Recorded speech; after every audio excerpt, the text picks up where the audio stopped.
We are told that the world is controlled by a crazy religion while we see a priest burning in flames. But he is not affected by them and claims it's a miracle from his god Yamanis, so no one can harm him. Then someone asks him if he's serious, and we see that it's the protagonist who falls on him and hits him. People say it's Satan attacking the churches, called Uglyhood, and they make fun of his appearance instead of running away when the priest wakes up and attacks her with his tentacles. But nothing happens to her, and he says his mass was just a show, so he takes off his hood, and he calls himself an alien priest while telling him to go after her. The students of a school talk about the protagonist, who they say is immune to bullets and has superhuman abilities. Suddenly someone with a hood arrives in the classroom, and we see that it's the protagonist, who they say always arrives late. Classes begin, and we are told that Yamanis is the god who descended to the world and gave humans technology as a gift. He created a hierarchy so that believers could improve their social status. And we see her mother about to reveal what Yamanis really is, when the teacher calls the protagonist and hits her with a chalk for not paying attention. He tells her that a Class D student like her will surely become a terrorist like Uglyhood. She tells him that he's screwed up, so the teacher responds that if she doesn't know how to be grateful, she better go home. She takes her things and leaves. But when she goes out, she finds on television that a group called the Squad has formed to catch Uglyhood. She calls them aliens, but another student corrects her and says that's childish, and if they hear her saying it, they'll call her crazy. The leader of the Squad says they will catch Uglyhood, so a journalist asks how they will do it, and he says they will simply arrest everyone from the lower class to find him. Suddenly we see that they arrested the protagonist on her way home just for wearing a hooded coat, being from the lower class, and also ugly. So she calls them aliens, and they get offended. Then the leader says that the way to catch Uglyhood is by shooting the protagonist, as the terrorist is immune to bullets. But when he shoots, he hits one of his own and blames the protagonist for moving. She tells him not to shoot her or he will regret it, but the alien doesn't listen and does it. And then we see that the protagonist caught the bullet with her teeth, so the leader tells his men to kill her, while revealing to her that he has already killed 5 people, which infuriates her. And as she sends them all flying with her power, she tells us that there are aliens everywhere, and she knows it because she is one of them. So her hood turns into Uglyhood's, and she asks them how dare they attack her while she was transforming. The next day, the news spreads at school that the Squad was attacked by Uglyhood, while the protagonist remembers that her mother told her about aliens and conspiracies involving them, opposing Yamanis and living the exciting life she wanted. But it was that excitement that caused her death when the protagonist was only 15 years old. And we see that some priests tell her that she committed suicide because she was ashamed of being from the lower class, to which the protagonist responds that they are lying because she was proud of her class. And during a moment at the funeral, she got thirsty, so she drank from a bottle with the church symbol, which turned out to be the holy wine for a baptism, which only the clergy drink, and it caused chaos because they realized it disappeared, and the bishop ordered them to find it or he would kill them. Then we are told that the wine causes various changes in the human body, or the victim encounters an entity and in the end is possessed in body and mind by it. And we see that an entity possessed the protagonist. At that moment, the priests find her and say they will kill her, so the entity tries to negotiate with them. But as they don't give in, it ends up killing them. The entity is about to leave when the protagonist within her mind stops it. And the entity is surprised because it believed it had already taken control. So it introduces itself to her as Ariel, a parasitic alien who claims to be the new owner of the body, which confirms to the protagonist that her mother was right about its existence. So now that she knows the truth, it cannot disappear. Then Ariel proposes a fight to decide who stays in the body, and the protagonist accepts. Ariel appears confident when suddenly the protagonist reaches her and with a single blow makes her disappear. We return to the present, where we see that, by losing, Ariel became a companion of the protagonist. Then we see the cardinal of the church reprimanding the bishops for the Squad's failure to capture the protagonist, where he kills one of them for talking too much, and he says they have 1 week to catch her and make an example out of her for citizens who might consider rebelling. The protagonist asks Ariel not to appear to her because only she can see him, and people think she's crazy for talking to him. But then the students talk about how the surviving members of the Squad managed to see Uglyhood's face. In a scene change, we see the bishops going to interrogate one of them, but all he tells them is that it's a girl wearing a hood because all aliens look the same to him, and he couldn't identify her face. So they ask other survivors, but they all give the same response because as aliens, all humans look the same to them. In the end, they create a montage that hardly looks human based on the few descriptions from the witnesses and publish the wanted poster. The protagonist comes across it on the street and finds it so ugly that she considers turning herself in just so they can correct her appearance. Although Ariel says that at least she has less chance of being captured that way. Suddenly the cardinal visits the hospital where the witnesses are, and he asks them about any additional characteristics besides the ones on the wanted poster. This makes them nervous, and one of them says they couldn't see more, so the cardinal splits him in half. He asks another member, who asks for more time to think, but he is killed just like the third survivor. Then he reaches the last one, who thinks he must remember something, and before being killed, he manages to say that she was a Class D, and that under the hood, she was wearing a school uniform, so he suspects she's a high school student. The cardinal thanks him for the information, but despite his pleas for mercy, he also kills him. And he says they underestimated the protagonist, so from that moment on, they will do things their way.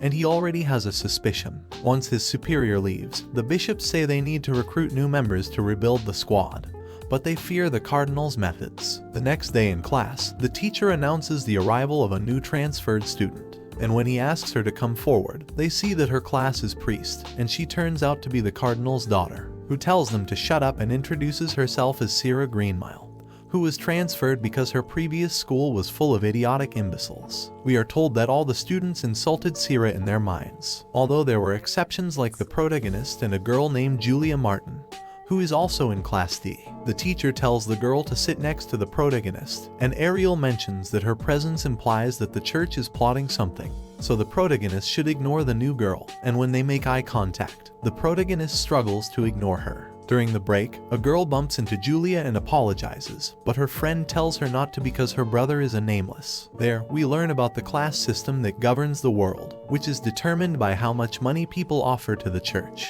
And based on your loyalty to the church, you can move up or down in class. The higher classes are Pope, Cardinal, Bishop, and Priest, and the lower classes are Class A, B, C, and D, where the protagonist belongs. But there is a class even below her, which is the Nameless, who are not even treated as humans. Then we see one of these Nameless who escaped from the concentration camp, saying that he doesn't deserve to die just for making a joke on the internet. But then a bishop gives an order, and the police detonate the collar around the prisoner's neck. There, it is explained that anyone who commits heresy against Yamanis is downgraded to Nameless. In addition to being imprisoned in a concentration camp, they are forced to wear a bomb collar. We see Sierra and her group watching the news about the Nameless who tried to escape, and they say they did a good job.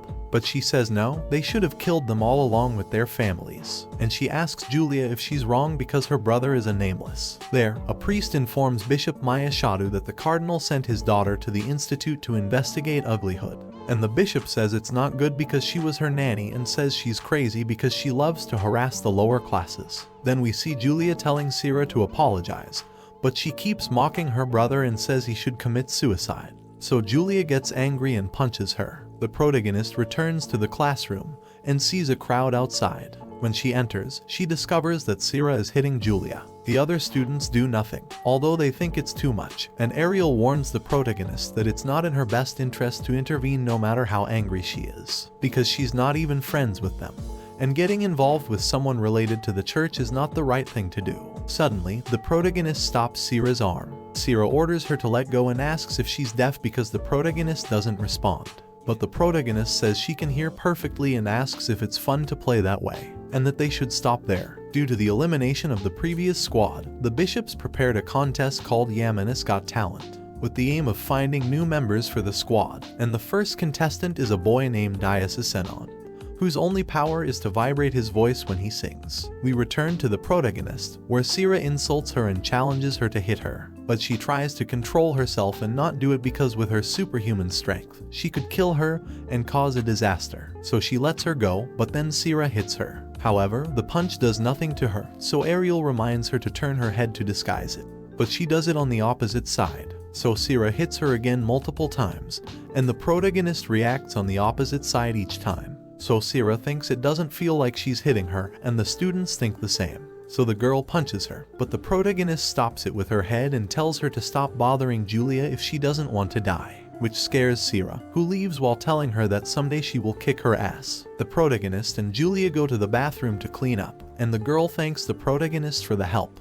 because she's used to being bullied because of her nameless brother, but this time she exploded. The protagonist tells her she didn't know, so she starts asking her a bunch of questions about her brother, which makes Julia suspicious, and she asks if she only helped her because she wanted to know that. And when she says no, Julia responds that she doesn't want to talk about it and leaves. So Ariel scolds the protagonist for being so insensitive. In a scene change, we see Maya giving the new squad the mission to arrest all the suspicious Class D individuals. So they hit the streets and begin their work. Diasa stops a citizen for walking suspiciously, and he resists until Diasa shows him that he's the squad leader, and he tells him to follow him because he's suspected of being Uglyhood. The boy says he doesn't even look like him, but Diasa responds that all Class D individuals will be arrested, and we see the entire squad arresting people on the street, while saying that according to the church, Class D individuals are not citizens. We return to the school, where Sira and the protagonist meet again, and Ariel tells the protagonist that she should apologize, but the blonde girl sits far away from her. At that moment, the protagonist receives a call from her father,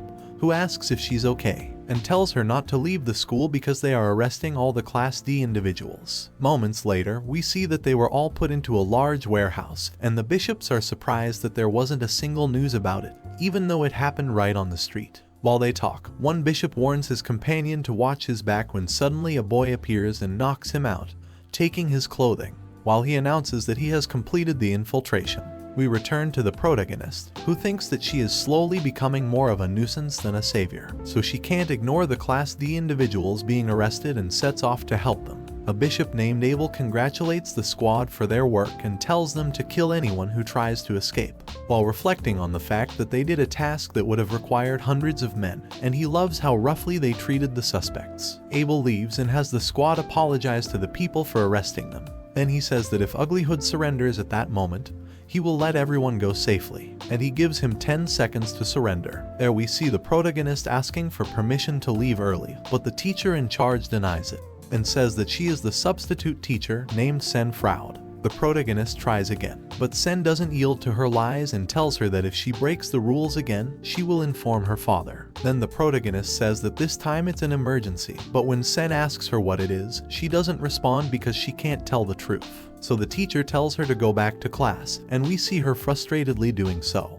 Abel starts the countdown, but no citizen raises their hand, and Ariel tells the protagonist that they will be safe because they are not involved. Abel finishes the countdown when one of the citizens stands up, claiming that they are being kept there without reason. So the bishop shoots him in the arm for testing his patience, and he says that there are two truths about Uglyhood. One is that he is a Class D individual, and the other is that he is immune to bullets. So what they will do to find him is to shoot all the Class D individuals, which terrifies them. But Abel tells them that it's a joke because they won't kill them. They will only shoot them and then they will be healed by their priest. And he says that the situation is very unfortunate because due to Uglyhood, all those people will end up injured. Then we see the protagonist leaving the classroom and encountering Sen in the hallway, who asks her where she's going if the class isn't over yet. But the protagonist only tells her that she's leaving because she has work to do. So Sen calls the protagonist's dad and informs him that she left. There, it is told to us that 30 minutes ago, the protagonist talked to Julia,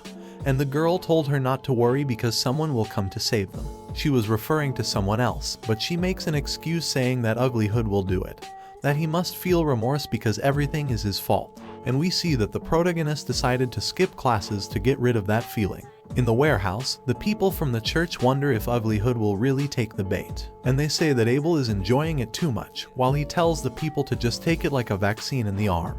The priest finishes healing the citizen, who pushes him away because he is one of them. Abel praises him for healing him so quickly, and the priest says it was just a scratch. When the bishop remembers that he didn't order him to heal him, so he asks why he rushed to help. But he doesn't respond, so the bishop asks him to remove his mask to see his face. But when the priest does it, he throws it towards the ceiling, and suddenly a girl appears behind the bishop and kicks him in the back. The people in the control center of the church say it's Uglyhood, but Maya says it's not, because she sees the bomb collars around their necks and realizes they are nameless. One of the walls of the warehouse explodes, and more masked individuals appear, telling the Class D individuals to run and go home. People start to escape, so Maya orders the squad to confront them, when suddenly they are knocked out by sleep-inducing darts fired by a sniper, who one by one takes down the aliens. Maya orders Daiso to act, but he remains still like the rest of the priests. The Class D individuals finish fleeing, so the masked individuals celebrate their victory and say it's the first time they got ahead of Uglyhood. When suddenly an explosion makes them take cover and Abel appears behind one of them, threatening that if they make the slightest move, he will break their neck. Meanwhile, the protagonist finally finds the warehouse and tries to make an entrance in front of the people, but they simply ignore her. Inside, Abel mocks the organization of the church, saying that the squad members are a disgrace, that their leader is doing nothing, and a bunch of nameless individuals put them in difficulty. So he is extremely angry, and after losing patience, he tells them that none of them will leave there alive. The sniper tries to shoot at him, but the bishop destroys his mask from a distance, asking him if he thinks he'll be faster at shooting him than he is at blowing them up. So he must stay still, just like his comrades. Then one of them raises his hands, asking to be let go. But the bishop keeps his word by destroying the collar of his hostage to make it explode. However, it doesn't explode, and the masked individuals mock him for believing it, when suddenly the hostage frees himself and punches Abel in the face. His comrades praise him for the move, when suddenly Abel recovers and slams him against the ceiling, telling them that he expected more from them. And he praises their bravery but says that if the bomb in their collars doesn't kill them, then he will. Maya observes the battle, and due to the masked individuals having powers, she suspects that they drank from the sacred wine. So she asks her assistant to look up their prisoner numbers, but she discovers that the 5 of them were executed 6 years ago. Then Daiso tells Abel that while he fights the Nameless, he will fight Uglyhood, but Abel tells him that he won't let the squad members leave alive because of their failure, especially him, who did nothing. Daiso argues that his mission is to capture Uglyhood, not shoot innocent civilians. But this only amuses Abel, who tells him that the Class D individuals won't thank him for that act. When we see the protagonist arrive at the warehouse and approach Abel from behind until she has him right in front of her and hits him on the head. Abel is surprised because he didn't notice her presence, and he tries to hit the protagonist, but she stops and evades his blows. And despite admitting that he is strong, she says she is stronger, so she slams him against the wall with a punch. The protagonist begins to praise the Nameless when suddenly something sends her flying out of the warehouse, and we see that it's Daiso, who tells her that she will die today. She wonders what power that was, and Ariel tells her it was telekinesis, so it will be a tough fight. There, we see a student named Nathan who works in a store and wishes for it to be destroyed so he can go home, when suddenly the protagonist crashes into it and destroys it. Nathan tries to report her to the authorities, but the store collapses, and the protagonist saves him from the collapse while wondering if she has to pay for that. She returns to the fight, and as she leaves, Nathan blushingly thinks that she is amazing. As she lunges at him, the protagonist demands that Daiso pay for the store she destroyed, but he tells her he doesn't want to and slams her to the floor again. She tells him that he is more dangerous for endangering civilians, but he repeatedly hits her against the ground without any respect, even though she claims to be a year older. The protagonist realizes she won't be able to attack him if this continues, but when she looks to the side, she finds a solution. Abel apologizes for losing as soon as he wakes up and realizes that the Nameless escaped. Maya informs him that Daiso is facing off against the protagonist, so he scolds Abel for letting his guard down. And he says they need to talk about the Nameless because it's the first time executed humans have come back to life. Daiso throws the protagonist into a forest, and she stops moving, so he plans to finish her off. But when he tries to move her, he says she's too heavy, and we see that the protagonist held onto the tree roots. Daiso decides to attack her with stones, but they don't affect her, and she mocks him by saying he's giving her a head massage. The boy knows that if he gets closer, he'll lose, so he tries to make the protagonist let go of the trees by moving his fingers. But he fails completely and calls her a monster when suddenly he realizes that those thoughts made him lose concentration, and he drops the protagonist because he used too much power. She takes advantage of this to approach and hit him, but it doesn't seem to have hurt him. She understands that he used his telekinesis to protect himself, so she tries again. In a scene change, Professor Sen arrives to teach class in the protagonist's classroom, but she is too lazy, so she tells the students they can leave, which makes them burst with happiness, and they ask her to be their tutor forever. In the news, it is reported that the fight between Daiso and the protagonist is causing damage, so they recommend citizens not to go out until she is captured. Sen remarks that the protagonist is not someone who would suddenly leave school, so she wonders what is happening. Another teacher asks her if she's leaving and about her new car, which Sen says she named Super Senian. The teacher asks her to be careful because of the Uglyhood fight. To which Sen responds that she's not afraid, because if she finds him, she'll beat him up. Daiso withstands more than the protagonist imagined, so she plans to finish him off with a single blow when he starts to glow. Then we see Sen about to get into her car when the protagonist falls on top of her. Daiso and she decide to end the fight for the moment, so the girl turns around and sees the teacher, so she runs away and promises in her mind to be good from now on. Sen tells the protagonist that her new car was destroyed by Uglyhood, so she tells her that they are going to catch him because with the reward, she will be able to buy another car. And if she helps, Sen promises to grant her any wish possible with money. The protagonist understands what she's saying but asks her how she plans to catch him. Then Sen tells her that she has been investigating, and since his appearance time coincides with the student's arrival and departure schedule, she has a good chance of catching him, and all she has to do is call her before the police so she can beat him up. In a scene change, the cardinal interrogates Daiso for letting the protagonist escape, and he admits that he simply ran away. So the cardinal asks if he obtained any information from her, but he only says that she is very troublesome, so the cardinal is about to kill him, when Daiso stops him with his powers and reveals that the protagonist is 17 years old. Blocking the attack surprises the bishops and the cardinal, who ask him if the information is correct. And the boy says yes and recounts his conversation with the protagonist about her age. So the cardinal is pleased and lets him go. And in the hallways, Maya warns him that he must learn to speak the Earth language correctly when referring to his superiors. In an unknown location, the nameless group watches the news of the incident with the Class D individuals. They criticize the television for blatantly lying about what happened. But since they achieved their objective for the moment, that is not important. Then we see Sira and her group finding Julia talking on the phone with her brother, when suddenly she stops responding, and we see that Sira is strangling her. But the pink-haired girl pretends and does not reveal her, saying that she has to go because the bell rang. There, Sira tells her that she is just going to school normally as if nothing happened when the Nameless are terrorizing the churches. So she asks her if she doesn't feel guilty about the state of the world by having a Nameless in her family, and if she isn't a daughter of Satan just like her brother. The girls mock Julia, and Sira asks her why she's not responding. There, she remembers all the times she was discriminated against because of that issue, and she tells Sira that she's a coward because being the daughter of Satan must scare them so much that they want to harass her. This angers Sira, who slams the girl against the booth and prepares to hit her to teach her where her place is. When Professor Sen appears and tells them to stop, she threatens Sira with reporting her, but Sira says that it will be the professor who will leave the school. So she understands that she's the cardinal's daughter. Sira tells her to leave now because it's none of her business. But Sen tells her that it is her business because her job is to catch trash like her, and she's also causing problems in her designated smoking area. Sira doesn't give up and says that she's begging to lose her job.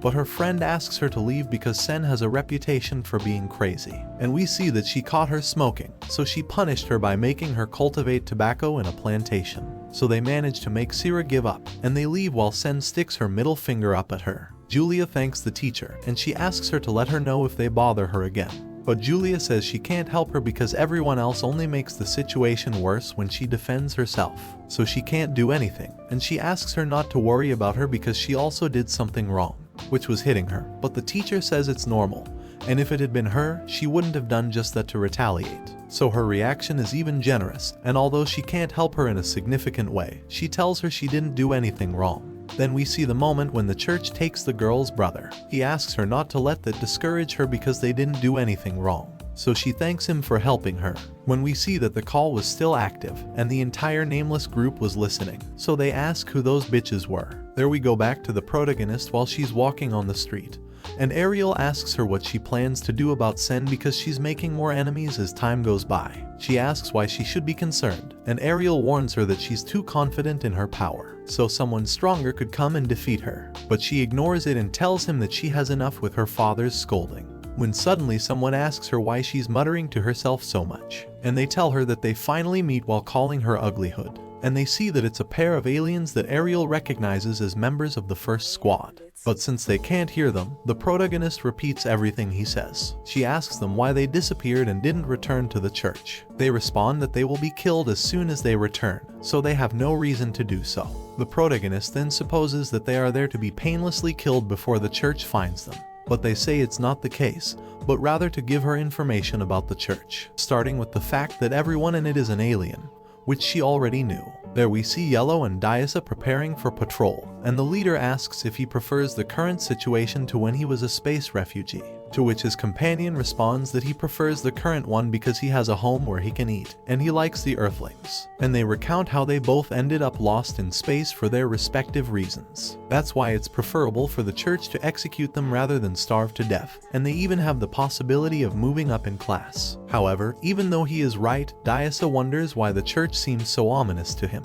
And we see that the aliens told the protagonist this, that the squad was formed by these refugees, and that's why everyone wants to join, but it's a job where they can be executed. The protagonist asks them why the church does that, and they respond that it's because to them, their races are only cheap labor. The protagonist then asks why they are telling her this, but they answer with another question, which is why she fights. And remembering her loved ones, she says it's for a very personal reason, which pleases the aliens because she's not doing it for a greater good. They tell her that they don't care if she destroys the church because they just want to get on with their lives. But they have seen many things working there, so they want to encourage her, and they offer their help in exchange for not revealing their identities to the church. And then they leave, not without giving the protagonist a brochure that infuriates both her and Ariel, and they prepare to kill the people from the church right at that moment. And we see that it's a conversation to discuss Uglyhood's ugliness. There we see a priest giving a mass, telling the believers not to fear the protagonist. Among them is Nathan, who regrets idolizing the protagonist and says that if he's deceived once more, his faith will crumble. When suddenly the protagonist arrives and tells everyone to run if they don't want to die. Then we see the news announcing Uglyhood's attack,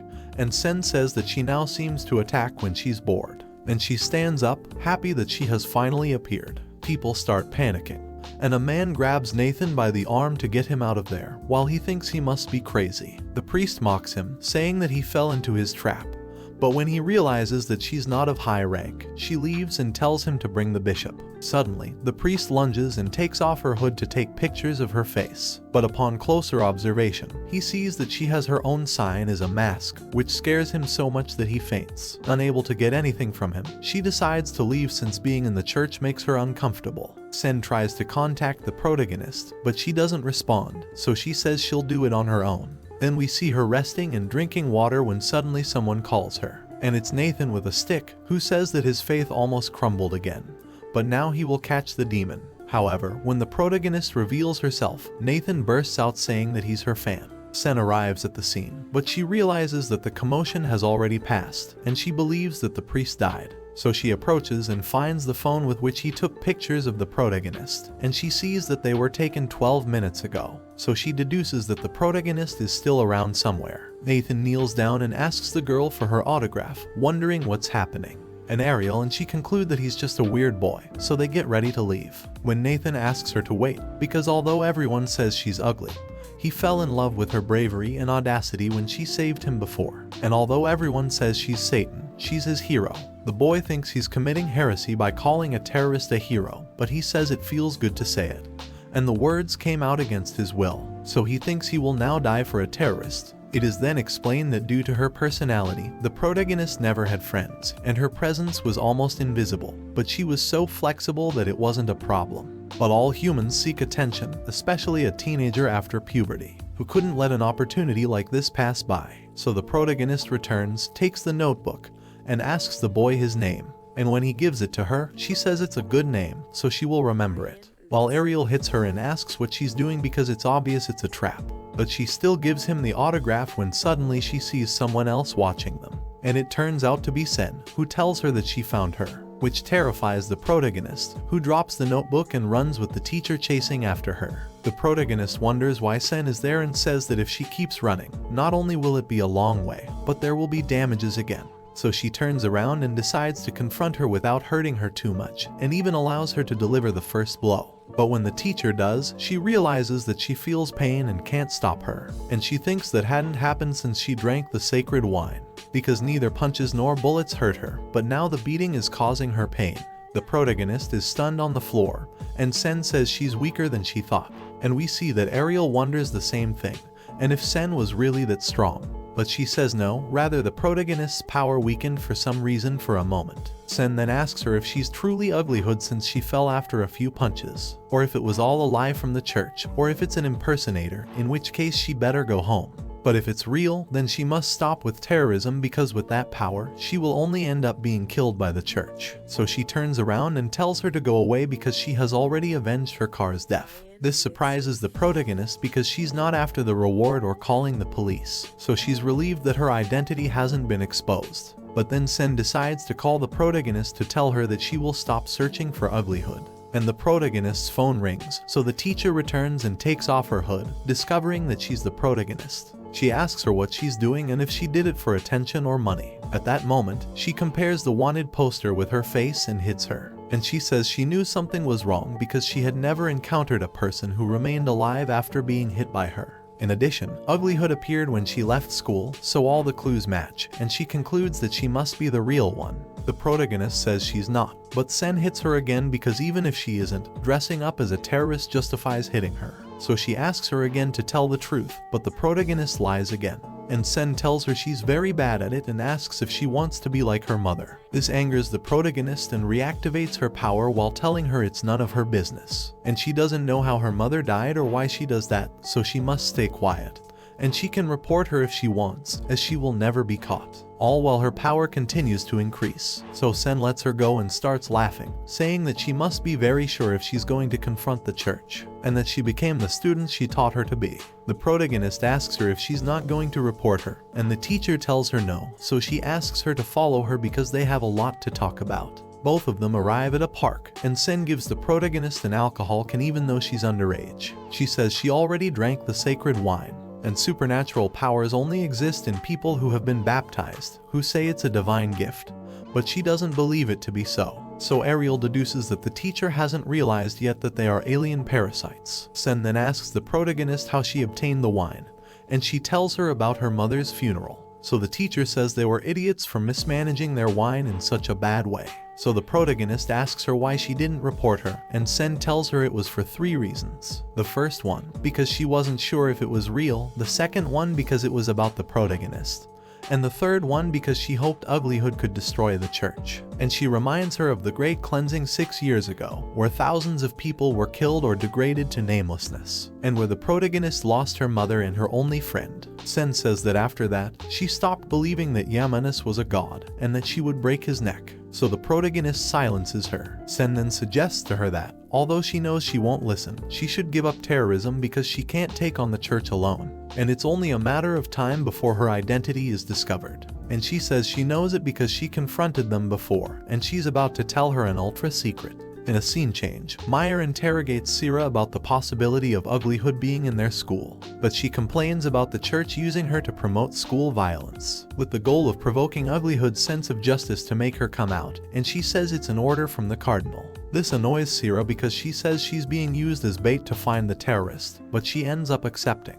And Maya gives her something to ensure her safety in case she encounters Uglyhood. The protagonist wakes up but goes through her routine completely expressionless. So Ariel asks her what's wrong and warns her that she'll be late. So the protagonist decides to use her powers to get there faster while remembering her conversation with Sen, in which the teacher revealed to her that she was one of the soldiers during the Great Cleansing. This causes the protagonist to crash into a building. She arrives at school but doesn't pay attention in class because she remembers Sen telling her that she might be responsible for turning her friend into namelessness. This shocks her so much that she doesn't remember anything afterwards, and she's worried about what she should do if she encounters Sen again. There, Sira observes the protagonist while remembering that she told Maya she suspected her. But seeing her vacant gaze, she wonders if she really is responsible for the terror in the city. Ariel then warns the protagonist that a chalk is flying towards her and hits her on the head. The teacher scolds her for not paying attention as a low-class student, when suddenly they see that she caught the chalk with her mouth, and Sira says that it's definitely not her. Later, some girls arrive and demand that she pay 100,000 won in surcharges, but the protagonist argues that she has always paid them, so she asks why the amount is so high. So the leader girl asks the one in charge of the accounts if she received fees from the protagonist,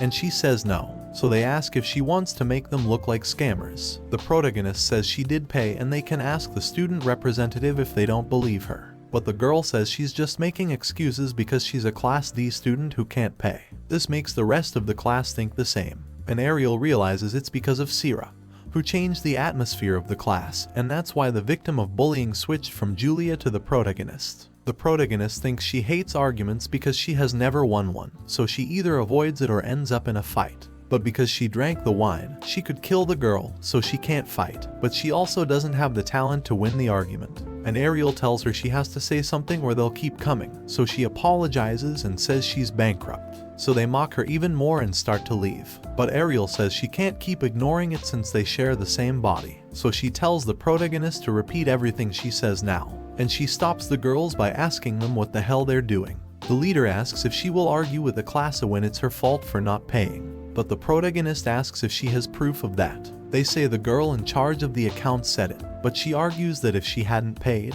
they would have looked for her earlier. They respond by saying that it's all because of her behavior, but the protagonist replies that neither that nor her class gives them the right to take her money, and that all they're doing is embarrassing their own class. So they were mistaken if they thought they could get easy money from her, since she has paid all her debts. But then Sira intervenes and says she's just exaggerating because she cursed them first, and she also doesn't have proof that she paid. So Ariel thinks she has to be careful in responding as cautiously as possible because she is affiliated with the church. The atmosphere in the classroom changes again against the protagonist, who doesn't speak until Ariel tells her, and he continues to think about how to respond. But just as he's about to do it, the student representative arrives, announcing that the teacher is coming, and she asks what's going on. So the protagonist asks if she has any outstanding payments, and she says yes, but only 1,001, so she pays it, and tells them it was something that could have been resolved with a single sentence. So Ariel congratulates her on the remark, and the class understands that it was all a lie. While Sira remembers the last time the protagonist stopped her and curses her. Lunchtime arrives, and the protagonist notices that she has never seen Julia eating.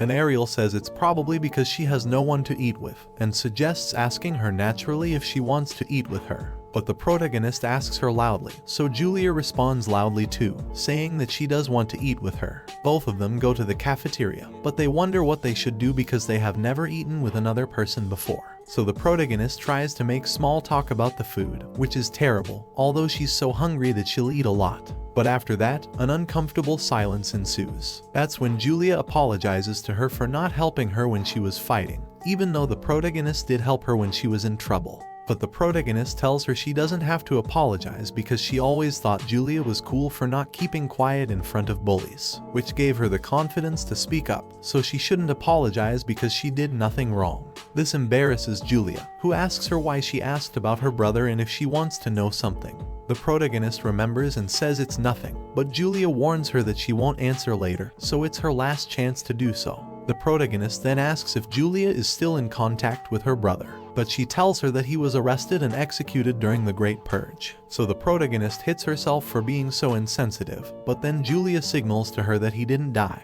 but it's a secret. They thought he was dead until one day he came back safe and sound. But she stops because she can't say more, and the protagonist wonders if it's related to the nameless ones she encountered before. Here it is explained that this group is formed by the nameless ones who were going to be executed 6 years ago. So they were all alone and without family, except for Robbie, Julia's brother, the only one with a connection to his family. So Julia's existence made her someone they had to protect even more. This made them want to go to school to defend her when they heard she was being bothered. However, Jennifer forces them to calm down with a blow, and reminds them that they are doing this to prevent things like that from happening again.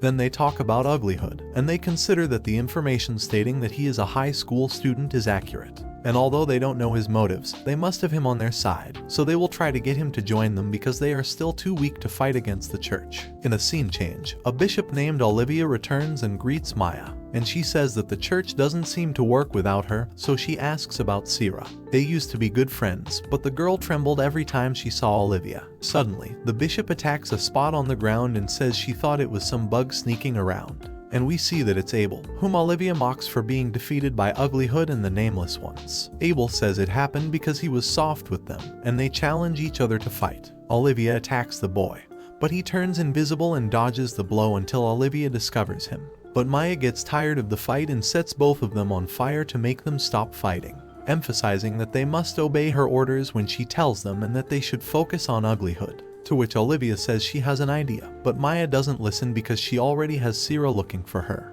and she trusts Sira more than Olivia, whom she also warns not to appear in front of the girl. We see Abel preparing a priest to receive the baptism and blessing of Yamanis, but he gets tired of the ritual and says they can skip it all, so he asks him a few simple questions and makes him drink the wine. Thus, the priest is possessed by an alien named Kim Max with the ability of growth. He tells him to recite the 8 commandments of Yamanis. The protagonist is late for school again when she meets teacher Sen on the street and tells her to get in because she's also late. The teacher tries to talk to her about Uglyhood, and the girl tells her that they both shared their deepest secrets. But she doesn't know if she can continue to interact with her because it's not easy for her to talk and laugh with someone who caused the death of friends and family. So she will need time before trusting her again. Sen accepts that everything she said is correct, so she can't add anything except to assure her that she is not with the church. She broke ties with them and will never go back to their side, but she understands the lack of trust, and she offers to talk again when she resolves her thoughts. The protagonist enters the classroom, but she finds that everyone suspects that she might be Uglyhood, and Sira annoys her because she didn't wear her hoodie. Then on the loudspeaker, they start mentioning names to go to the auditorium, including the protagonist and Julia. Once there, the teacher tells them that due to the news, Uglyhood could be among them. So from now on, everyone has to go to the auditorium after school without going home at their regular hours. They study there until the evening and then go home under the supervision of a teacher. Then a boy points out that they said Uglyhood was a woman, so he asks why there are also men. And the teacher says it's because they are Class D, so anyone who doesn't go or tries to escape will be handed over to the police. On the way to the classroom, the students complain about Uglyhood and say that they should turn themselves in instead of causing them problems. The girls arrive at the classroom and see that the others left rocks on their seats. And Sira says it's so they don't feel alone because they don't have friends, and at least now they have enough not to get bored, which angers the protagonist. However, she manages to repress her anger and asks Sira if she really went out to the streets to grab rocks for that purpose. Sira says that the class helped a bit because there are many more people who hate her than she thinks, and if she keeps playing despite her class, she will only gain more enemies. She throws a stone at her that the protagonist easily catches. The protagonist tells her that she should go to a psychiatric hospital, but Sira explains that people hate her because her class doesn't need to maintain acts of faith. So they live without faith and dedication, unlike the upper classes, just like a rock on the street. And it's insulting that she still seeks to receive the same treatment as the classes that go to church. When the class representative stops them because the teacher will arrive soon, Sira gives up her attack while telling the protagonist and Julia that they feel the same way.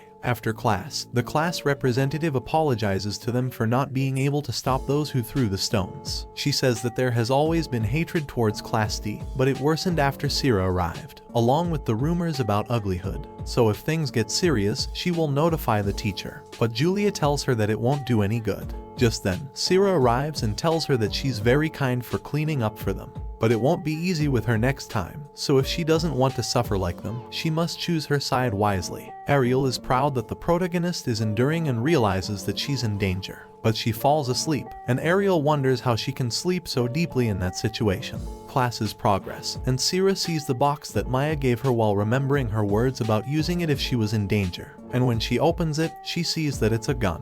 In a scene change, we see Diasa finding the same gun in the church and trying to take it. When Yellow hits him and tells him he's crazy, the boy asks why he hit him, and Yellow responds by asking if he knows what that weapon is. Diasa says no, which angers his companion, who tells him that if he handles it carelessly, everyone will die. The boy replies that people don't die so easily, and Yellow tells him no, but a squad member vaporized with that gun, because he saw with his own eyes that it's the new weapon the church made to fight against Uglyhood. And they gave it to Sira, so he understands that the bishops don't want to do the dirty work themselves. Then we return to the school, where the protagonist is hit with chalk for sleeping. And as Sira takes the gun, she thinks that there's no need to think twice. And that's how the first part of this manhwa ends. If you've reached this part of the video, let me tell you that you've been one of the few people to make it here, so comment the word religion in the comments. Remember to subscribe to not miss any videos. With that said, see you in the next video.